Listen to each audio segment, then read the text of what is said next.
Misaorany Jehova ry fanahiko, ary izay rehetra eto anatiko misaorany anarany masina. Misaorany Jehova ry fanahiko, ary izay misy adinonao ny fitahiny rehetra izay mamela ny eloko rehetra, izay manasitrana ny aretinao rehetra, izay manavotra ny anao tsy hidina ny andavaka, izay manarona famindrapo sy fiantrana anao.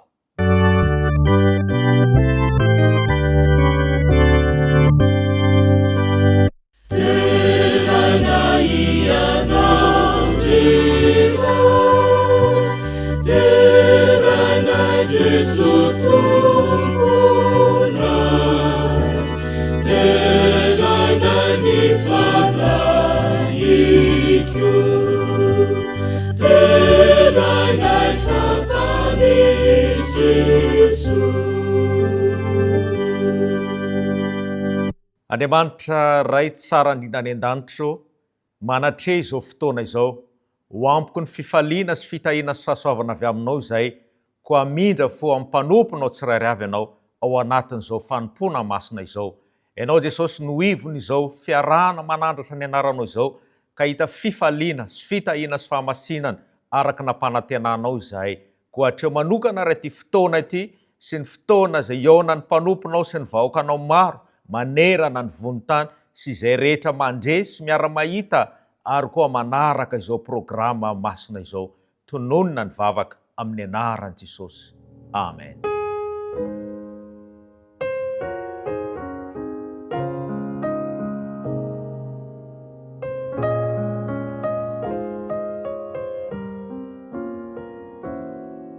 Faly miarabanao indray ao anatin'izao sabata manokana izay natao hanamafisana ny fitoriana amin'ny alalan'ny tambazotram-pifandraisana izao. Sabata manokana satria atsapatsika ihany koa ilay Andriamanitra izay manatrika atsika, Andriamanitra izay miantso atsika, izy ilay tompon'ny asa, koa ho tsapatsika tokoa ny fahasoavan'Andriamanitra ao anatin'izao fotoana izao.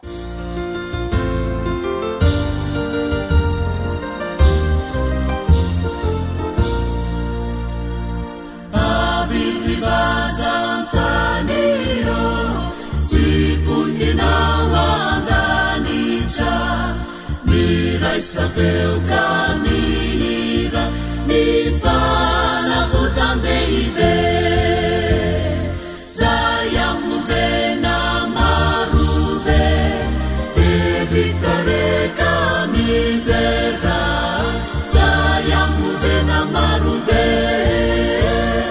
devitare camidera.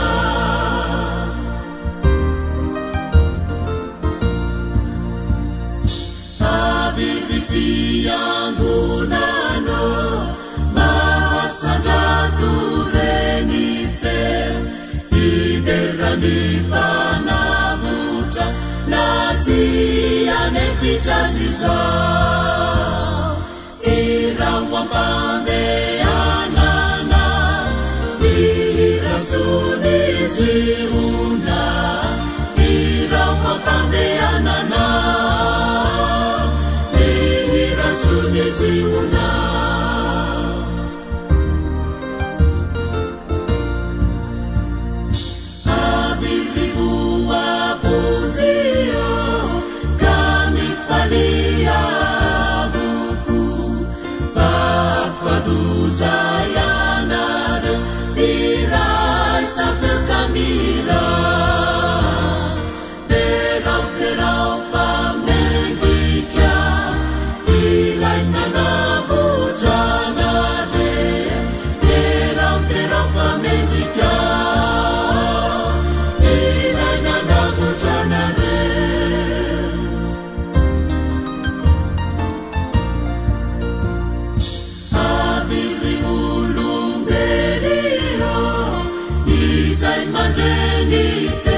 mafidi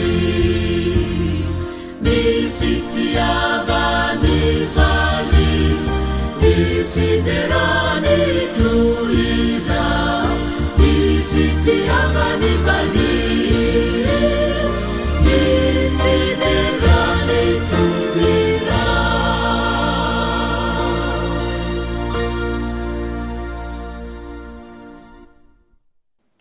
Manasanao ary iaraka andrainy baiboly ka lokatra izay voalaza ao amin'ny Matio toko 5:5 Matio toko 5:5 ovakitsika amin'ny anaran'i Jesosy. Sambatra ny mpampiavana fa izy no atao hoe zanak'Andriamanitra. Amen.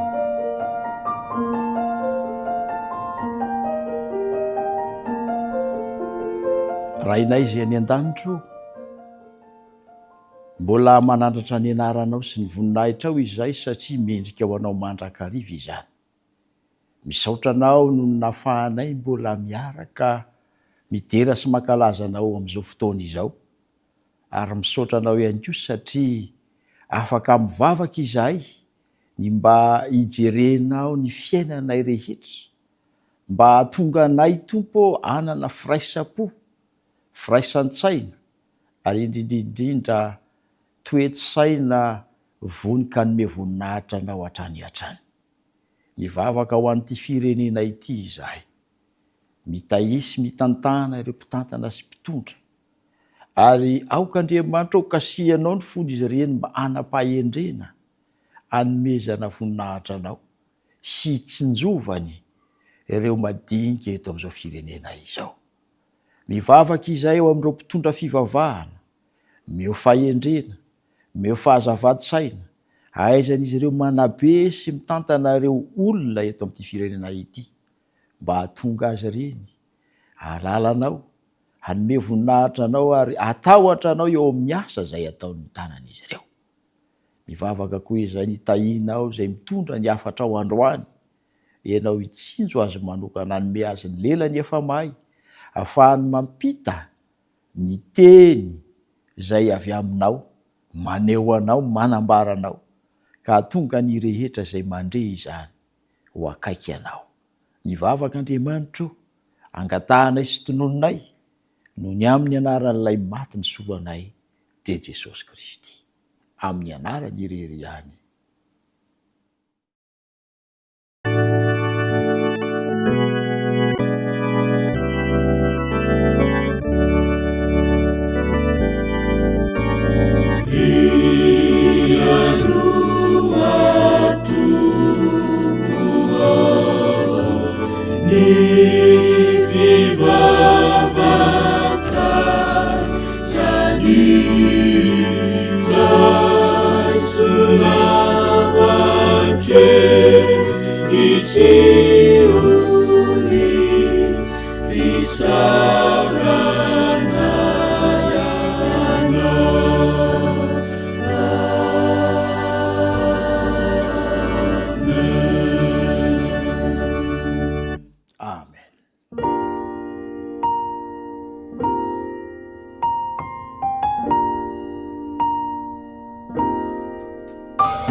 Tonga eo amin'ny fanompoam-pivavahany ampahafolony sy ny fanatitra isika izao.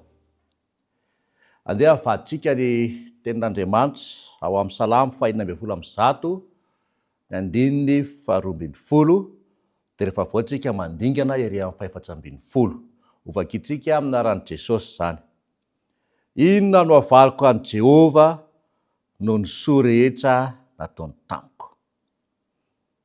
Amin'ny andininy 420 dia izy anefa ny voadiko amin'i Jehova aho, eny eo anatrehan'ny olona rehetra. Nandritra ny enemana isika dia tsy nisy izay tsy nangataka tamin'i Jehova. Ary rehefa noenao Jehova izany dia novaliany. Ary eto amin'ny mpanao salamo dia nahatsapa izay famalian'i Jehova ny vavaka nataony izay. Dia nanontany teny izy hoe, inona nataoko an'i Jehova? Inona no avaliko an'i Jehova no ny soa rehetra nataony tamiko? Mety nanao voady ianao hoe raha valian'i Jehova ny vavako dia izao no ataoko tonga ankehitriny anontanio tenanao inona valinao an' Jehova no ny soa nataony taminao. Ao anatin'ny fotoana vitsy tandehantsika heritreritra ny amalitsika izany fanontaniana izany, ary ao anatin'ny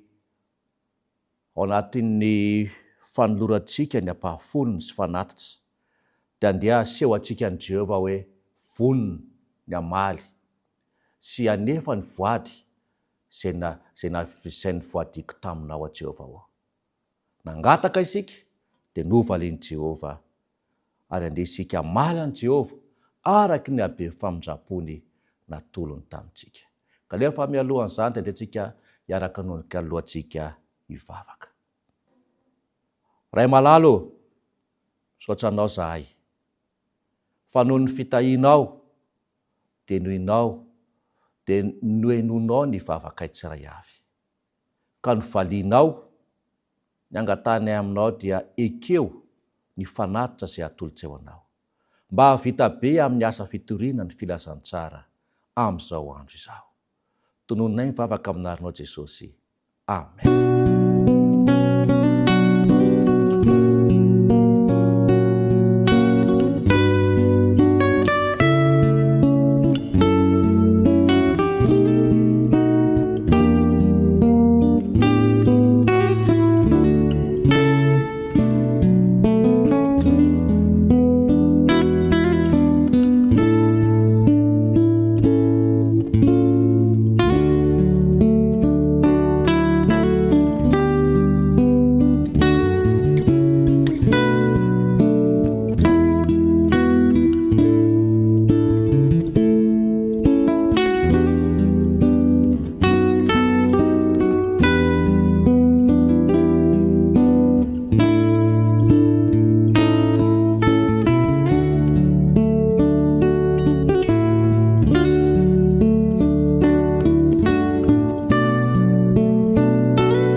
Efa ao daholo ve ny ankizy kely rehetra indreto ihany koa zahay fefa eto fotoana manokana ho anao zao satria tsy ambany zavatra ny ankizy rehefa fotoana tahaka an'izao satria andro maneran-tany natokana ho an'ny fifandraisana dia misy lesona lehibe ihany koa tiana ampitaina amin'ny ankizy kely manodidina sy miompana amin'izany enoy ange tantara anankiray neditra vaniny be bebe iny fahafantarantsika azy dia nijery ny zavikeliny tamin'ny fahatezerana tanteraka izy dia tamin'ny feo masika be ny tenenany hoe ndany ianao mandeha any tsy mila anao mijanona etsony aho tena tsy te hahitanao mihitsy aho mandeha any any taitra le zazalao ianareo nahitan'izany dadabe dia nisafoaka izy fa inona reny ny ty ataonao tia nahoana ianao manao ohatran'izao tena gaga mihitsy ny aho fa zanako ve dia ataonao ohatr'izao zavikelinao nitaizainao teto hatramin'izay tsy ny haino ny be fa ho izy tamin'izay fotoan'izay hoe ndana ho aho tsy misy resaka mandeha mivoaka ny ivelany any ianao sady ny tabataba be izy rakizy eno ny tao ivelany tao taitra ny mpiray vodindrindrina ho ianareo lay vehivavy feno alemem-panahy lay vehivavy feno fitiavana vity fanomezana mandrakariva ho an'ity zavikeliny ity indro ankehitriny fa mamoaka n'ilay zazalahy kely tsy manatsiny ary mandroaka azy mihitsy azy tsy nanakavaly ilay zazalahy kely anyheriny lasa izy nandeha nivoaka ny trano ary rehefa teny an-dalana izy dia niona tamin'ny sakaizany anankiray rehefa niona tamin'ny sakaizany izy dia nitantara tamin'ny zavan-tranga dia ozy ilay sakaizany fa tao anatin'ny zavatra rehetrarehetra za ve nefa mba nampitondray ny vola kely se na nampitondray ny vatsy kely se tsy nampitondra ny ninona mihitsy izy karaha izany tsy afaka andray ansika zaka mandany se mandeha mantady vahaolana hafa any amin'ny namantsika any aloha fa tsy afaka ny amonjy an'se mihitsy aho nalahelo le zazalahy kely sady nangasiasy lasa nandeha lasa indray izy nakany amin'ny namany anankiray odio hoana efa nitondra kilalanga ilalaotsika tsy lalaotsika fa mba misy zavatra saika horesahako an'se inona izany ndroany bebe anay dia raha mba mety aloaloha mba hipetraka kely aty aminareo ay tsy maninona fa ohatrinona aloany any ataontsika sakafokafo keliko tena tsy manana ninina mihitsy aho tsy misy afa-tsy reto akoditry reto nge netana ny zavatra netiko taty ka raha izany ohatrany tsisy hevitra izay koa zao sahirana be ka tena mialatsiny fa ndana aloha mandeha mitady vahaolana hafa fa ty zazalahy kely ty efa nanana olo-tiana dia lasa indray izy nandeha nakany amin'ny olo-tiany nandondony sady mbola nangasiasy izy hoay fa misy inona ngakitsy nampalahelo be ndroany bebe ne zay fa naninona dia tsy fantatro mihitsy fa ndroany dia aiza izay etanao ka efa hoe tsisy etana fa nalefa niatra amin'izao fotsiny tsy nisy fanazavana tsisy nininona izay nandehanako aty sao dia mba afaka mampiatrano ana fotoana vitsivitsy aloha nareo kaza aloha resaka amin'ny dada sy neny lasa le zazavavy nakany amin'ny dada sy neniny tany resaka tany verina izy avy eo teniteny hoe zoro se ohatrany tsy mety io le hipetrahany se aty aminayko sady zareo koa mbola nanampy hoe olona tsy anasa tsy kitay tsy varimaina izao ve hono mba herahana tapa-kevitra fa aloha fa ranana ny amintsika ka kepoka tsy nahateny le zazalahy. Latsaka ny ranomasony na andao azy avokoa zay rehetra ny overiny akaiky azy. Tsy nanana ale izy. Venjivenjy tenisy nandritra ny fotoana maro. Nankasisiny kely teo amin'ny arabe izy dia nipetraka teo. Iny izy nipetraka teo iny. Ny saintsaina ny fahoriny, ny tsakotsako ny alahelo tamin'iny fotoana indrindra hoe nareo no tonga lehiray beny. Ary hoy ny dadabe tamin'izay fotoan'izay manao azy hoe Zorsea, mamelany reny benao. Mamelany bebe fa tsy fidy no azy ny nanao an'iny. Andao tsika andehody dia ho azonao ny antony rehetra. Salasala kely teo aloha ilay tovolahy. Tapa-kevitra ihany izy dia lasa niakatra tao anaty fiara. Raha vao nidina fiara izy io ianareo. Niazakazaka bebe, saika amiana azy. Nefa nakify ny tanany bebe. Nangasy azy bebe. Saingy io dadabe mantsy azy petra aloha se vetivety ambidy mipetra vetivety. Hitanao? Tena nalahelo ianao tamin'ny fihetsika nasehony reny be ianao. Fa amin'ity an'io tia dia ho azonao ny antony nahatonga azy nanao an'iny fihetsika iny.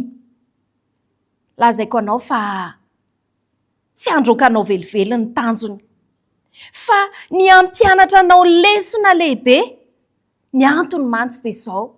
Hitan'ny ankim-po be tamin'ireo namanao foana ianao, tamin'ny olo-tianao ianao, indraindray ary ianao zara ramody atao trano. Ary vao mipetraka ny sotro dia amonjy ny namanao na amonjy ny olo-tianao. Ka izay ny nahatonga ny bebe ilaza sy hiteny taminao hoe io ny fomba tsara indrindra mety hahatonga saina azy ny amin'ny finamanany amin'ny sakaizany. Tamin'izay fotoan'izay dia nanazava dadabe fa tadidinao hoe fanandahanao daholo ireo namanao. Na rano zany tsy nomeny reny namanao reny ianao e. Ary na ianao raha tsy nampiantranao ny intsony tao atokantranony. Tadidinao? Ie, tadidiko ho ilay zazalahy kely. Satria tsy nanan-katolotra azy ireo tsony ianao. Taloha ianao nanana zavatra be dehibe, fa rehefa very izay rehetrarehetra momba anao dia nahiliky ny namanao ianao. Tsy nilainy tsony ianao. Nangovotra sy nitomany ilay zazalahy kely. Todika tany amin'ny bebe izy. Ary dia niteny nanao hoe mamela bebe na mpianatra lesona lehibe ho anahy ianao androany izay tsy ho adiniko na oviana na oviana. Dia nofihina ny bebe izy. Ary dia nifamihana teo izy mianaka. Nahafinaritra ny farany tantara fa izao mbola misy lesona kely hosintomitsika. Ainao ve ao Jeremia 7:7 dia misy an'izao teny izao manao hoe samy miaro tena amin'ny namany avy ianareo. Ary aza misy matoky olona na dia ny rahalahy azy. Fa ny rahalahy rehetra dia mamingana tokoa. Ary ny namana rehetra mandendeha manao ratsy. Tadidio fa rehefa mbola tsy manana ny ampy ianao, na ihany koa rehefa tsy misy tsony eo ampelantananao, dia tsy misy rarahiny namanao anao tsony. Rehefa mbola manan-javatra iny no inamanany, no tiany. Ka izao, mampirisika anao zahay ato anatin'izao toriteny izao mba hahatonga anao hisaintsaina tsara, hisafidy ny namana tsara sy ny namana mahatoky. Izy izay namana tena tsara sy mahatoky izay? Jesosy. Eny ary, hatreho ihany koa ny mifarana izany fampahirezana ho an'ny ankizy izany, mahatoky fa nahita lesona lehibe afaka nampiarina teo amin'ny fiainantsika isika.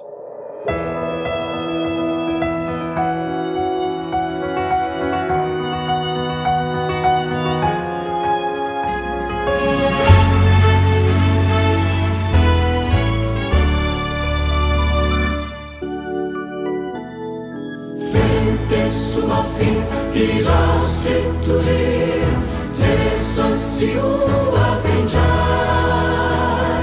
se o ele tumi agamba ale Jesus o avenjar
mamerina ny araba amintsika tsiraray avy amin'izao sabata mahafinaritra izao.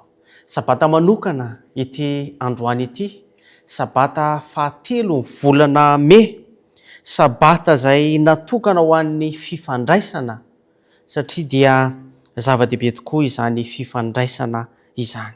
Ary manana aloha hevitra lehibe ny hoe fifandraisana hitarika antsika ho amin'ny fahasoavana sy fifandraisana izay hanamafisana orina ny fanaovana ny asa fitoriana amin'ny alalan'ny tambazotra tserasera.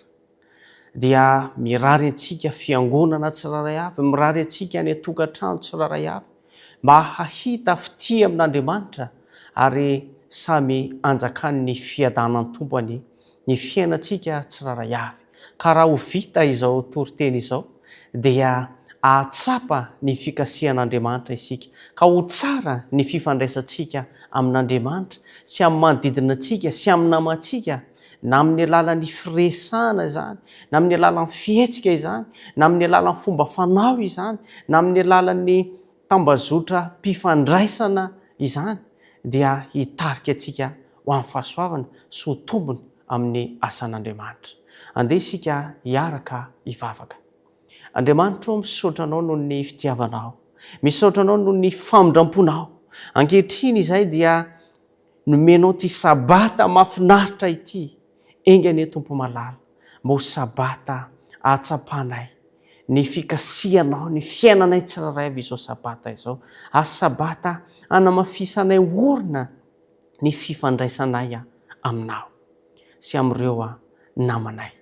Ka ninona zavatra teneninay, ninona zavatra ataonay, ninona zavatra eritreretinay, dia hitarika anay ho amin'ny fahasoavana izany ary hitarika anay ho amin'ny famonjena.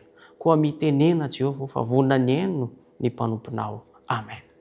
Rehefa malala teto ambony ty tany ity dia maro ny tantara izay niseho, maro ny toe-java-misy izay miseho eto ambony ty tany ity, na taloha na ankehitriny, ary tsapa ao anatin'izany fa lavo ny taranak'olombelona. Ary talohan'ny fahalavona iza moa tsy mahalala, fa dia talohan'ny fahalavona i Adama sy Eva dia ny fanerasera mivantana tamin'Andriamanitra, ary nafinaritra izany fifandraisana izany, ary tsy nisy olana, tsy nisy fahoriana, tsy nisy fijaliana talohan'ny fahalavona. Tsara ny fifandraisana, nifandray mivantana tamin'Andriamanitra, ary nafinaritra ery mieritreritra izany. Indrisy anefa fa nosombany Satana izany fifandraisana izany. Sy balay fifandraisana nafinaritra izay nisy teo amin'Andriamanitra sy ny olona, satria novitan'ny devoly Eva voafitaka tamin'ny alalan'ny teny, tamin'ny alanany fifandraisana. Dia avy eo ihany koa voafitaka i Adama no vitany devoly Adama sy Eva. Tsy nankatoa ny tenin'Andriamanitra izy ireo. Nipetraka ny tenin'Andriamanitra tsy nankatoavin'izy ireo fa niaino ny feon'ny devoly izy ireo. Ka simba ilay fifandraisana mahafinaritra teo amin'Andriamanitra sy ny olombelona. Nihinana ilay hazo mahafaty izy ka dia tafasaraka tamin'ny pahary noho ny fahotana. Fandrian'Andriamanitra anefa amin'ny taranak'olombelona amintsika dia ny fampiresaka mivantana amin'ny olombelona izy. Ny fanerasera sy fandray mivantana amin'ny olombelona. Ny eo anilan'ny olombelona mandrakariva. Ny anome azy ireo ny fiadanana. Ny anolotra azy ny tena fitiavana marina. Izany no fandrian'Andriamanitra. Na dia eo azy izany rehetra izany. Nijanona fotsiny amin'izao ve Andriamanitra? Inona ny vahaolana niraisin'Andriamanitra? Amin'ny fomba ahoana no nanatanterahany izany fifandraisana izany? Misy fiantraikany eo amin'ny fiainantsika ankehitriny ve io vahaolana io? Vahaolana niraisiny dia hitantsika eo amin'ny Jaona 3, Jaona 3, 9:40 izay efa haitsika tsy anjery izy io. Jaona 3, 9:40 dia mazava ny tenin'Andriamanitra fa toy izao ny tiavan'Andriamanitra izao tontolo izao, nomena ny zanan'ilay tokana mba tsy ho very izay rehetra meno azy fa hanana fiainana mandrakizay. Fa Andriamanitra tsy naniraka ny zanaka ho amin'izao tontolo izao hanameloka izao tontolo izao, fa mba hamonjena izao tontolo izao. Mazava ny tenin'Andriamanitra. Nomeny atsika ny zanan'ilay tokana dia Jesosy Kristy mba ho famonjena, ho tonga fahasoavana, ho tonga famonjena aisoanao. Ampiravina indray ilay fifandraisana potika teo aloha teo. Dia ny vahaolana izany dia fanantonana an' Jesosy Kristy irery ihany. Satria hoe toy izao tiavan'Andriamanitra izao tontolo izao. Andeha ho fakafakantsika io retenireo. Ilay hoe toy izao dia fanehoana zavatra iray na zavatra efa lasa na mbola ho avy. Ho fanehoana ohatra ihany koa anefa izy io. Ny tiavan'Andriamanitra izao tontolo izao fanehoana fihetsem-po lalina momba ny taranak'olombelona. Tena tian'Andriamanitra nge isika io. Maneho fihetsem-po lalina izy. Toy izao ny tiavan'Andriamanitra izao tontolo izao. Ny tiavany izao tontolo izao maneho fihetsem-po faneho-pitiavana lalina. Nomeny dia fanomezana izany.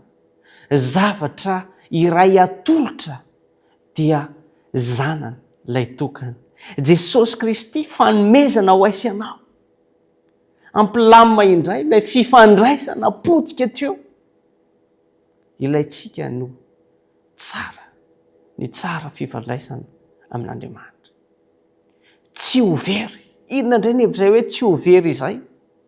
Mba ho voafonjy izao sy anao. Ho voafonjy. Ao amin'ny Jaona 3:40 io dia faneho-pitiavana lalina izy io. Izay ny mahakafakantsika azy eto amin'ity sabata ity. Mba tsy tia no very isika. Mba ho voafonjy isika. Mino, manaky ilay vahaolana natolo ilay hoe mino. Nanome vahaolana Jesosy Kristy, nanome vahaolana Andriamanitra. Dia manaiky io vahaolana natolon'io. Mandray ilay fanomezana nomena. Firifiry isika no miresaka hoe kristianina tsy manda fanomezana. Ka ny fanomezana tsara indrindra ho an'ny kristianina dia fandraisana Jesosy Kristy ho tompo sy mpamonjy ny tenantsika tsiraray avy. Ny atao hoe mino averiko. Mino dia manaiky ilay vahaolana natona. Mila manaiky izany isika. mandray ilay fanomezana nomeny ihany koa manaiky sy mandray ilay fanomezana dia Jesosy Kristy izay momba azy izay nataony dia ataontsika ary tsy ny sitrapontsika no tanterahana sy atao fa ny sitrapoany. Inona indray ny hevitra ilay hoe fiainana mandrakizay, fiainana tsy misy fetra ny fiainana mandrakizay, tsy manam-pahataperana, fahasambarana sy fiadanana tsy mety loha omany no atsika sy anao rehefa mandray an' Jesosy Kristy izao sy anao. Ry raha sainam-pavy malala, isika ao an-tokantrano izay manaraka izao toriteny izao amin'ity sabata fahatelo volana May ity, ny ran'Andriamanitra ny zanan'ilay tokana satria nisy ady lalina nampisaraka atsika tsy hatonga atsika hifandray amin'Andriamanitra tahaka ny tany aloha, ka raha tiatsika zany ny hifandray amin'Andriamanitra, ho tsara fifandraisana amin'Andriamanitra, dia mila miantoraka amin'i Jesosy Kristy, mino an' Jesosy Kristy, mandray an' Jesosy Kristy. Ka ninona tenentsika dia asa teny fa mila ho amin'ny fahasoavana izany. Teny hitarika ho amin'ny fahasoavana. Ninona fihetsika ataontsika, fihetsika ho amin'ny fahasoavana izany. Na manao Facebook isika dia ho amin'ny fahasoavana. Ho tombotsoa ny asan'Andriamanitra izay partazentsika, ho tombotsoa ny asan'Andriamanitra izay mety hanaovantsika j'aime sy j'adore, na ny story ataontsika dia ho tombotsoa ny asan'Andriamanitra, ampahery ny hafa, hitarika ny hafa ho amin'ny fahasoavana. Raha lasaina-pavy malala, loha hevitra ao anatin'izao sabatany fifandraisana izao dia hoe fifandraisana ho amin'ny fahasoavana, ary fifandraisana izay mitarika atsika ho amin'ny asa fitoriana amin'ny alalan'ireny tambazotra serasera ireny. Firifiriny tanora, firifiriny ray aman-dreny, firifiriny ankizy, mikirakira ny Facebook, mikirakira ny mesazy, ny maro samihafa, reny réseaux sociaux maro samihafa reny, firifiro mampiasa an'ireny isika amin'izao fotoana izao. Aoka mba ho atao izy ireny, ho antombotsoa ny asan'Andriamanitra, mba hiseho fa zanak'Andriamanitra isika ka hitory ny tenin'Andriamanitra. Hoy ny tenin'Andriamanitra satria tafasaraka tsy afaka nifandray mivantana tamin'Andriamanitra intsony ny olombelona, dia efa nanome vahaolana izy Jesosy Kristy dia mafisy ny tenin'Andriamanitra. Mateo 5:7, itsika tsy anjera izy io, sambatra ny mpampiavana fa izy no atao hoe zanak'Andriamanitra. Sambatra ny mpampiavana fa izy no atao hoe zanak'Andriamanitra. Ny mpampiavana voalohany indrindra dia Jesosy Kristy, izy no atao hoe zanak'Andriamanitra. Isika ihany koa rehefa mampiavana, rehefa manana toe-tsainy mampiavana dia zanak'Andriamanitra isika. Ilay mampiavana resana eto dia mampiavana ny olombelona amin'Andriamanitra voalohany indrindra. Ka rehefa miavana amin'Andriamanitra ny olombelona dia zanak'Andriamanitra izy, mino an' Jesosy Kristy izy, dia ho any amin'ny lalan'ny famonjena izy, ka izay zavatra rehetra ataony na fihetsika na fiteny dia mitarika ny fampihavanana ny olombelona ho amin'Andriamanitra. Ny devoly rehefa jerena tsara marihana izy ity, ny hevitry ny devoly izy io dia avy amin'ny dika teny grika hoe diabolos, dia ny hevitra izy io rehefa jerena dia hoe mpampisaraka ny olona amin'Andriamanitra. Ny devoly zany dia mampisaraka ny olona amin'Andriamanitra, ary Jesosy Kristy Jehovah ny mpamonjy, zanak'Andriamanitra, mpampiavana ny olombelona amin'Andriamanitra.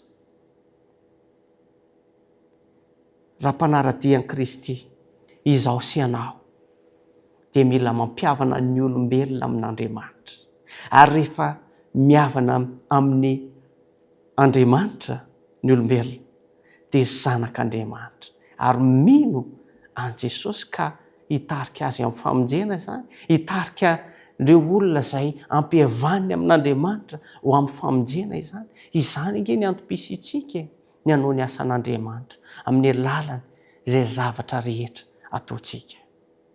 Ao ihany koa ny hoe ny devoly, izany hoe ny devoly Satana, menarana ela. Menarana ela. Ary ny ao ambadik'izay ihany koa, ambadiky ny devoly dia fahaverezana mandrakizay.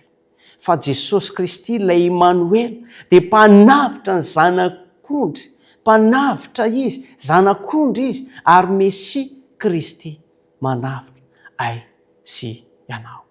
Inona ny fomba nataony? Tsara fantarina izany. Inona ny fomba nataony n'Andriamanitra mba hamonjena antsika? Dia Jesosy Kristy nombohana teo amin'ny hazo fijaliana. Nombohana teo amin'ny hazo fijaliana Jesosy Kristy. Hazo fijaliana. Ny hazo fijaliana dia 3 zoro ny fifandraisana izany hazo fijaliana izany. Izany hoe Andriamanitra izao reo namako. Andriamanitra voalohany izao reo namako. Reo 3 zoro ny hazo fijaliana. Rahalahy sy anabavy malala, Jesosy Kristy no eo amin'ny hazo fijaliana. Ary Jesosy Kristy no mampiavana ny olombelona amin'Andriamanitra. Izay no anatona antsika an'Andriamanitra. Jesosy izay mampifandray antsika samy isika. Ary Jesosy mampifandray antsika amin'Andriamanitra, Jesosy Kristy. Ary isika tsiraray avy dia ny antom-pisy itsika dia ampifandray ny olona amin'Andriamanitra. Marina efa feno fahoriana, fahafatesana vao mijery réseaux sociaux tsika na ny Facebook na vaovao maro samihafa. Fahoriana, fahafatesana, fijaliana, maty an-drano hoe, maty zao hoe, tratroloza maro samihafa. Feno fahoriana. Anaty fahaverezan-kevitra ny olona tsy hitan'izay atao. Mila aisanao mampahery izy ireny. Mila aisanao mijoro izy ireny mba hatonga azy ireny anatona Jesosy Kristy. Ka anana fiadanam-po sy fiadanan-tsaina. Mila mijoro mpampahery mandrakariva itsika. Fa tsy sanatria isika indray no ampaherezany manodidina antsika. Lasaina bavy malala satria manana Jesosy isika ao anatsika tsiraray avy. Ny fantsika, ny azona Jesosy teo amin'ny hazo fijaliana dia haitsika fa fantsika 3 monja no ny azona Jesosy teo amin'ny hazo fijaliana. Dia tsy izany fa fantsiky ny fitiavana, fantsiky ny fankatoavana, ary fantsiky ny famonjena. Zay hitantsika ao amin'ny Jaona 3:12 io ilay fantsiky ny fitiavana. Fa toy izao ny tiavan'Andriamanitra. Izao tontolo izao, nomena ny zanalay tokana mba tsy ho very izay rehetra mino azy, fanana fiainana mandrakizay. Ny fantsiky ny fankatoavana dia hitantsika ao amin'ny Jaona 4:12, andininy fa 12, Jaona 4:12, ny andininy fa 12, dia mazava ny tenin'Andriamanitra lazaiko aminareo marina dia marina tokoa izay mino ahy, ny asa ataoko no hataony koa, ary hanao asa lehibe noho izany aza izy. Rahalahy sy anabavy malala izay manaraka izao fandaharana toriteny mahafinaritra izao, izay asa nataony Jesosy no ataontsika. Mampahery ny hafa, mitarika ny hafa ho amin'ny famonjena amin'ny alalan'ny fampihavanana ny manodidina antsika. Mety ny vaditsika, mety ny zanatsika, mety ny manodidina antsika, mety izay hifandraisantsika amin'ny alalan'ireny réseaux sociaux reny, ny tanjony reny, ny zava-misy reny, dia hatonga antsika hampihavana ny olona amin'Andriamanitra. Ka isika sy ianao no lohalarana amin'izany fampihavanana izany dia mihavana. Io le fantsiky ny fankatoavana dia manao ny asan'Andriamanitra amin'ny lafiny maro samihafa rehetra. Mila mametraka fanontaniana foana mialohan'ny hanao zavatra ray, na mialohan'ny hamaly mesazy ianao, na mialohan'ny teny hoe hitariky ny hafa amin'ny famonjena ve ty zavatra teneniko ty, na ty zavatra hosoratako ity. Izay le fankatoavana izay nataony Jesosy no ataontsika. Mampahery ny hafa, mampiavana ny hafa amin'Andriamanitra. Fantsika fahatelo farany, dia eo amin'ny lioka toko fasivy ambe folo andiny fafolo zay aitsika tsy anjery izy io fa efa tonga ny zanak'olona hitady sy amonjy ny very tonga Jesosy Kristy hitady ny olombelona zay very izay no antom-pisiny famaranana azy dia zao ny tanjony azy fijaliana dia mampianatra atsika tsiraray avy ity an'Andriamanitra sy ity namantsika ny azo fijaliana faharoa ny tanjony azo fijaliana dia mampianatra atsika olona mpankatoa ihany koa ny azo fijaliana ankatoa ny tenin'Andriamanitra izay nomena atsika firifiry zay toriteny zay nanahoana ny fankatoavatsika azy sany an-tanipo isika dia ny atao ihany ny atao mampalahelo Jesosy Kristy raha zay ny zava-misy fandeha ankatoa an'Andriamanitra isika ankatoa ny teny zay nataony dia izay ihany koa no ataontsika fahatelo farany ny tanjony azo fijaliana dia mampianatra antsika tsiraray avy ny azo fijaliana fa olona tokony ho mpamonjy fanahy isika any amin'ny Mateo toko fahavalo amby roapolo andiny fa valo ambe folo sy ny faharoapolo izany olona tokony hamonjy fanahy ny antom-pisitsika tsiraray avy ninona zavatra tenentsika maranako azy aoka mba hifanaraka amin'ny sitrapon'Andriamanitra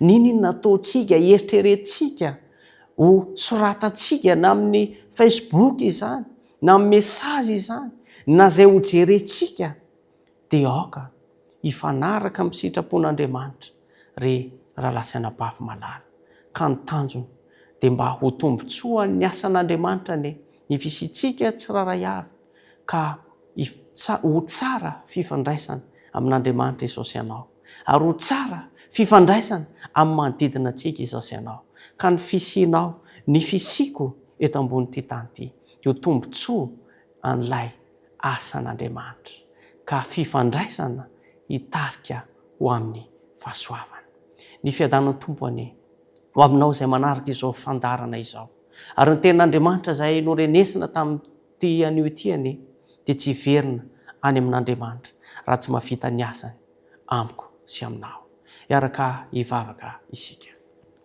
Andriamanitra misaotra anao noho ny fitiavanao sy ny famindramponao misaotra anao noho ny atsaranao eo amin'ny fiainana isan'andro isan'andro nomenao anay iny teny iny mba ahatonga anay indray hiverina aminao engane amindra fo ary amela ny elokay tsiraray avy izay mandre izao teny izao ianao Andriamanitra misaotra anao nanomezanao anay an Jesosy Kristy ho fanavotana anay tsiraray avy ka ahatonga anay ho tsara fifandraisana aminao ny fanananay an Jesosy ary aoka izao fotoana izao dia tsy andalo fotsiny ihany fa hitarika anay ho amin'ny famonjena Jesosy malalo tiako ny vavaka manokana ho an'ny any atokantrano amin'ity an'ity ny fiadananao sy ny fahasoavanao ani ho amin'ny tsiraray avy ary ny teninao zay noraisina ani dia hitarika anay tsiraray avy ho amin'ny famonjena amin'ny anaranao Jesosy Kristy no anonana sy angatana izany vavaka izany amen